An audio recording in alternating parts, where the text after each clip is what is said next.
Baik, bismillah, alhamdulillah, Rohingya juga satu perkampungan atau satu kabilah ya, yang di wilayah Myanmar yang memang mereka diintimidasi, mau dihabisi. Akhirnya mereka melarikan diri dan salah satunya tempat pelariannya adalah di Indonesia. Kita harus paham jemaah sekalian, kenapa mereka ke Indonesia? Kenapa mereka mampir minimal atau ke Indonesia menjadi tujuan? Itu yang kita harus paham. Karena mereka berharap Indonesia negara Islam terbesar, terkaya sebenarnya, dan mereka tahu itu terbesar dan terkaya dan terkuat sebenarnya, seharusnya mereka paham itu sebenarnya. Mereka paham itu, mereka berharap kemari. Tapi orang kita ini yang tabiatnya orang Melayu beda dengan tabiat mereka. Kita juga harus paham itu. Kultur kita sangat berbeda, jauh. Banyak dari peneliti-peneliti mencoba tinggal di wilayah Rohingya sana, ya kan, bahkan waktu itu pernah mendirikan sekolah juga di sana. Tapi orangnya memang dari sisi sosial memang jauh di bawah, tertinggal luar biasa. Karena mereka sengaja dibuat seperti itu oleh pemerintah juga yang ada, sehingga segi akhlak jauh, moral jauh, pendidikan apalagi. Nah, ini yang kita hadapi jemaah. Makanya kalau udah begini seharusnya pemerintah yang harus turun tangan, menggandenglah tokoh-tokoh. Bagaimana nih? Ini ada saudara kita nih hijrah. Ini kewajiban kita sebenarnya. Memang perilaku mereka tadi saya katakan, kenapa begitu perilakunya? Maka mereka pendidikannya nggak ada, nggak sekolah mereka di sana. Agama cuma ngaku Islam doang. Bertahun-tahun mereka nggak boleh belajar Islam, tapi masih pakai hijab, ada yang pakai cadar. Itu luar biasa sebenarnya. Itu sebenarnya seperti itu kondisinya. Karena saya punya teman orang sana aslinya dulu. Memang dari sisi akhlak jauh banget dari orang kita, terbiasa hidup berakhlak. Hidup kita modern. Mereka masya Allah. Jika memang begitulah, ya kan, nggak usah jauh-jauh. Kalau kita kedatangan orang-orang dari pedalaman manapun, kita lihat bagaimana akhlaknya. Kan gitu, kita nggak mau nolong tapi lama-lama jadi sebel. Itulah mujahadah berikutnya. Maka ini tugas kita semua jemaah sekalian. Sebenarnya tugas pemerintah harus menggandeng para tokoh, dimusyawarahkan gimana nih caranya mereka.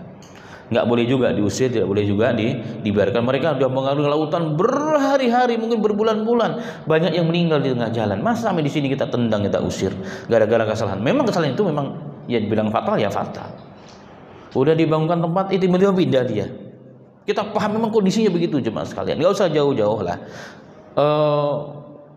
Kalau kita di Saudi, kan kita ketemu dengan berbagai macam negara.